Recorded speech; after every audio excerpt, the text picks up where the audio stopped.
الحمد لله المتفرد بالألوهية والبقاء والمستحق الشكر والثناء، وأشهد أن لا إله إلا الله وحده لا شريك له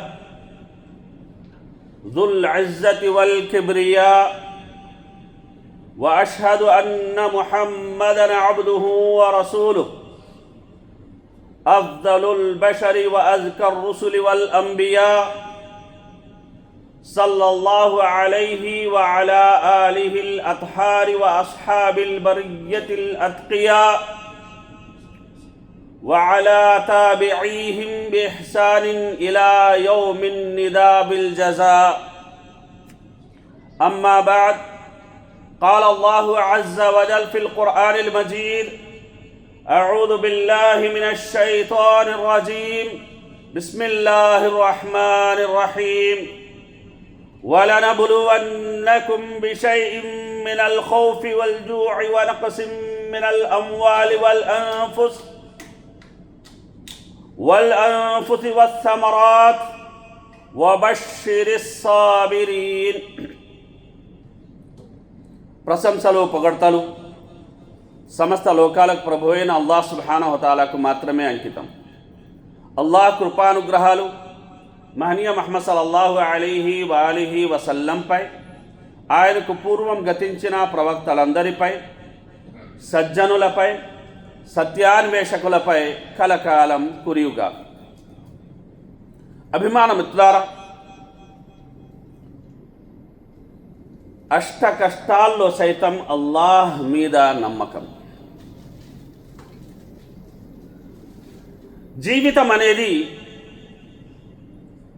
నిరంతరం ఎదురయ్యే సవాళ్ళు, ఆటుపోట్లు మరియు పాఠాల సమాహారం. ఇది మనల్ని ప్రతి క్షణం పరీక్షిస్తూ ఉంటుంది.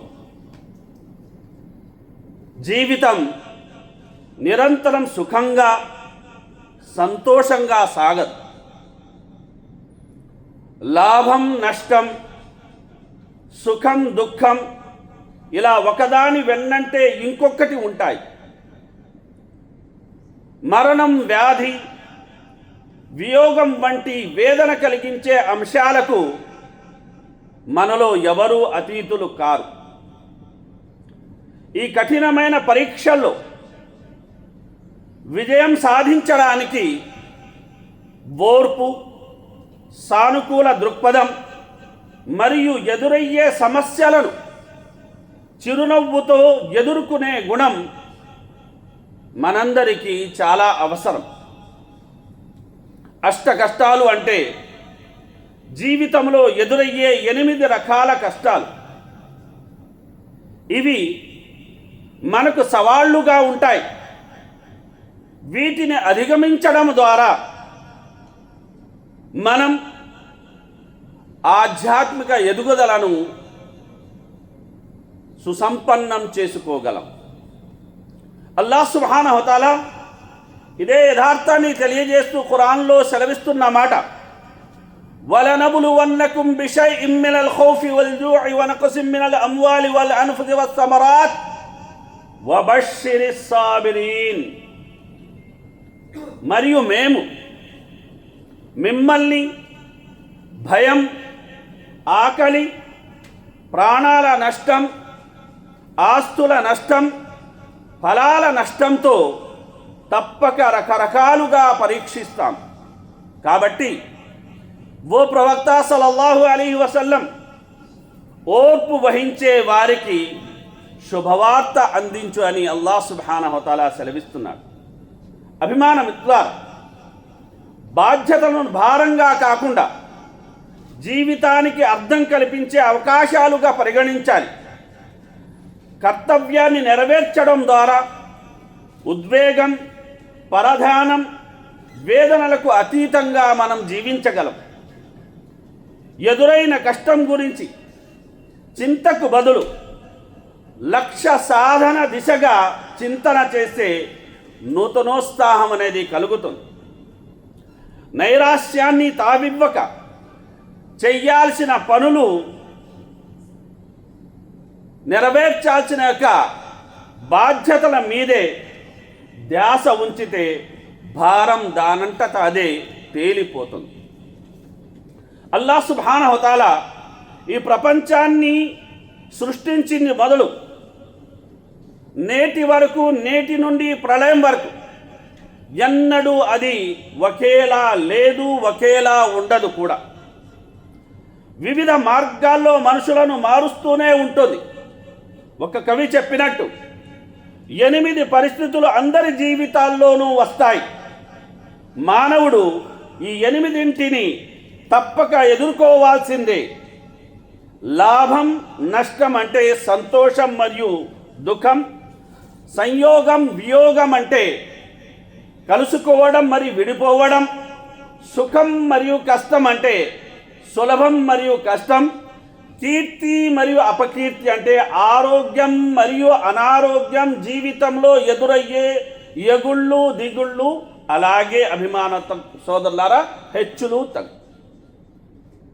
కనుక మనం ఈనాడు ఒక రకమైన యుద్ధావక వాతావరణంలో అనేది జీవిస్తున్నాం. ఇది నిజంగా మెచ్చుకోదగ్గ విషయమైతే కాదు. యుద్ధాన్ని ఎవరూ కోరుకోరు. కేవలం మన ధనాన్ని, మన ప్రాణాన్ని, మన మానాన్ని, మన మాతృదేశాన్ని కాపాడాల్సిన పరిస్థితి ఏర్పడినప్పుడు మాత్రమే యుద్ధాన్ని కోరుకోవాలే తప్ప ఇతర పరిస్థితుల్లో యుద్ధాన్ని మనిషి కోరుకోకూడదు. కనుక ప్రవక్త సల్లల్లాహు అలైహి వసల్లం వారు సెలవిచ్చిన మాట, అయ్యుహన్నాస్ లా తతమన్నౌ లికాఅల్ అదు వసలుల్లాహల్ ఆఫియా ఫఇదా లకీతుముహుం ఫస్బిరు వఅలము అన్నల్ జన్నత తహత దిలాలిస్ సుయూఫ్. ప్రవక్త సల్లల్లాహు అలైహి వసల్లం వారు అన్నారు, ప్రజలారా, శత్రువుతో యుద్ధాన్ని కోరుకోకండి. అల్లాహ్ను క్షేమాన్ని, ఆఫియత్ను మీరు కోరుకోండి. ఒకవేళ మీరు తప్పనిసరి పరిస్థితుల్లో శత్రువుల్ని ఎదుర్కోవాల్సి వస్తే ఓర్పు సహనం వహించండి. నిశ్చయంగా స్వర్గం కరవాలాల నీడ కింద ఉంది అని ప్రవక్త సల్లల్లాహు అలైహి వసల్లం వారు సెలవిచ్చారు. అభిమాన మిత్రులారా, పుట్టినదంతా ఒకనాటికి గతిస్తుంది. పైకి లేచిన ప్రతీదీ పడిపోతుంది. సేకరించినదంతా చెల్లా చెదిరైపోతుంది. కాబట్టి లోకంలో సంపద, యశస్సు, ప్రేమైన వారి యొక్క సహవాసం ఏదీ శాశ్వతం కాదు. దుఃఖం, మరణం ఈ 2 సహజ ప్రక్రియలు. లోకంలో ఏ ఒక్కరూ వాటిని తప్పించుకోలేదు. ఈ సత్యాన్ని అంగీకరించినప్పుడు దుఃఖం ఉండదు. జీవన పయనం అనేది ప్రశాంతంగా సాగుతుంది. అభిమాన మిత్రులారా, జీవితం ఒక చలనం, జీవితం ఒక సంచలనం, నిరంతర పురోగమనం, భవిష్యత్తు లక్ష్యాల వైపు సాగే ఆరోహణ క్రమం. ప్రతి వ్యక్తిలోనూ రాక్షసత్వము మరియు మానవత్వం అనే 2 అంశాలు ఉంటాయి. రంకలేసే రాక్షసత్వాన్ని ముక్కుతాడు బిగించి అదుపు చేసి మానవత్వాన్ని పెంచుకోవడమే నిజమైన ఆధ్యాత్మిక చైతన్యం. అంతఃకరణాన్ని నిరంతరం శుద్ధపరచుకుంటూ దాని ద్వారా మనల్ని మనం సంస్కరించుకోవాలి. మానసికంగా, భౌతికంగా, ఆధ్యాత్మికంగా అభివృద్ధి చెందాలనే ఆకాంక్ష అనేది ప్రతి మనిషిలోనూ సహజంగా ఉంటుంది. దానికి ప్రేరణను జతపరచాలి. ఆ ప్రేరణ ద్వారా సాధన అనేది కొనసాగించాలి. అభిమాన మిత్రులారా, జీవితం అంటే కార్యారంగం. మనమేంటో నిరూపించుకునే అద్భుత అవకాశం. దాన్ని సద్వినియోగం చేసుకోవడంపైనే మన ప్రతిభ అనేది ఆధారపడి ఉంటుంది. జీవనం, సాధన అనేవి పరస్పర ఆశ్రితాలు. జీవన మార్గంలో సాధన సరణి సమ్మిళితం కావాలి. మనం నిర్వహించే ప్రతి పని, నిర్వర్తించే ప్రతి ప్రక్రియ సాధనాత్మకమైనదే. ఏ యొక్క వ్యవహారాన్ని చేపట్టినా అది ఆధ్యాత్మిక సాధనలో భాగమైన ఎరుకతో మనం జీవించాలి. స్వయం కృషి, ఎవరికి వారు ఉద్ధరించుకోవాలనే తపన, కాలాన్ని సద్వినియోగం చేసుకోవాలనే అభీష్టం మనిషిని కార్యక్షేత్రంలో శక్తిమంతుణ్ణి చేస్తాయి. ఏ పని చెయ్యకుండా కేవలం బాతాకానితో కాలయాపన చెయ్యడం వల్ల లేదా కేవలం ధ్యానంలో మునిగి ఉండడం వల్ల మన పురోగతి అనేది సాధ్యం కాదు. నిరంతరం చింతలో మనం ఉంటే చింతలు అనేవి తీరవు. దుర్గుణాల్ని మనం అనేది విడనాడాలి. సత్కర్మల్ని చేపడుతూ అల్లాహ్ ప్రీతిని కోరుతూ ముందుకు సాగితే ఉత్తమ ఫలితాలు మనల్ని స్వాగతిస్తాయి. మనోవికాసం, మనోవివేకం, సంయమనం, ఉత్తమ గుణ పరంపరతో జీవిత ప్రస్థానాన్ని మనం కొనసాగించాలి. సామాజిక సంస్కరణ అనే బృహత్తర లక్ష్యం అనేది మన మనో సంస్కరణ నుంచే ఆరంభమవుతుందనే మౌలిక సూత్రాన్ని మనలోని ప్రతి వ్యక్తి గుర్తించాలి. నశించిపోయే సువర్ణం, బంగారం అగ్ని పరీక్ష వల్ల శుద్ధపరచబడుతుంది. మరి దానికంటే అమూల్యమైనది అభిమానం ద్వారా మన విశ్వాసం, మన అకీదా, మనకు అల్లాహ్ సుబ్హానహు వ తఆలా మీద ఉన్న యొక్క నమ్మకం. కనుక సహీహుల్ బుఖారీలో ఖబ్బాబ్ ఇబ్నుల్ అరత్ రదియల్లాహు అన్హు గారి యొక్క ఉల్లేఖనం ఉంది. ఆయన అన్నారు, నేను ప్రవక్త సల్లల్లాహు అలైహి వసల్లం వారి వద్దకు వెళ్ళి వారు ఆ సమయంలో కాబా నీడలో తమ శాలువను దిండుగా చేసుకుని పడుకొని ఉన్నారు. అప్పటికే మేము మక్కా బహుదైవ ఆరాధకుల నుండి తీవ్రమైన వేధింపులను ఎదుర్కొంటున్నాం. నేను యా రసూలల్లాహ్, మా కోసం అల్లాహ్ను మీరు ప్రార్థించారా అని అడిగాను. అప్పుడు కోపంతో ఎర్రబారిన ముఖంతో ఆయన లేచి కూర్చొని చెప్పిన మాట, లఖద్ కాన మన్ కబ్లకుం లా యుమ్షతు బిమిష్టిల్ హదీది మా దూన ఇజామిహి మిన్ లహ్మిన్ ఔ అసబి. ఆయన అన్నారు, అప్పుడే సహనం కోల్పోయారా? మీకంటే పూర్వపు ప్రజల్లో ఒకరిని తీసుకువచ్చి ఇనుప దువ్వెలతో వారి ఎముకలపై ఉన్న మాంసాన్ని, నరాలను గీసివేసేవారు. అయినా అది వారిని తమ ధర్మం నుండి మళ్లించలేకపోయేది. అలాగే రంపంతో తల మధ్యలో పెట్టి 2 ముక్కలుగా వారు చీరేసేవారు. అయినా అది కూడా వారిని తమ ధర్మం నుండి పక్కకు తప్పించలేకపోయేది. అల్లాహ్ ఈ ధర్మాన్ని తప్పక పరిపూర్ణం చేస్తాడు. ఎంతగానంటే సన్ఆ నుండి హజర్ మౌత్ వరకు ప్రయాణించే ఒక ప్రయాణికుడికి కేవలం అల్లాహ్ భయం, ఒకవేళ అతనితో గనుక గొర్రెలు ఉంటే, గొర్రెల మంద ఉంటే తోడేలు భయం తప్ప ఇంకే భయము అతనికి ఉండదు అని ప్రవక్త సల్లల్లాహు అలైహి వసల్లం వారు సెలవిచ్చారు. అలాగే అదీ బిన్ హాతిమ్ రదియల్లాహు అన్హు అప్పటికి ఆయన ఇస్లాం స్వీకరించలేదు. మక్కాకి వచ్చినప్పుడు ప్రవక్త సల్లల్లాహు అలైహి వసల్లం ఆయన యొక్క సంశయాన్ని చూసి గమనించి ఆయన చెప్పిన మాట, నువ్వు ఇస్లాం స్వీకరించకుండా నిన్ను అడ్డుకుంటున్నది ఏమిటో నాకు తెలుసు. ఈ ధర్మాన్ని కేవలం బలహీనులే, ఏ ఆధారము లేని వారే అనుసరిస్తున్నారని, అరబ్బులు వీరి మీద దౌర్జన్యం దాడి చేస్తున్నారని నువ్వు అనుకుంటున్నావు. నీకు అల్ హీరా అనే ప్రాంతం తెలుసా అని ప్రవక్త సల్లల్లాహు అలైహి వసల్లం ప్రశ్నించారు.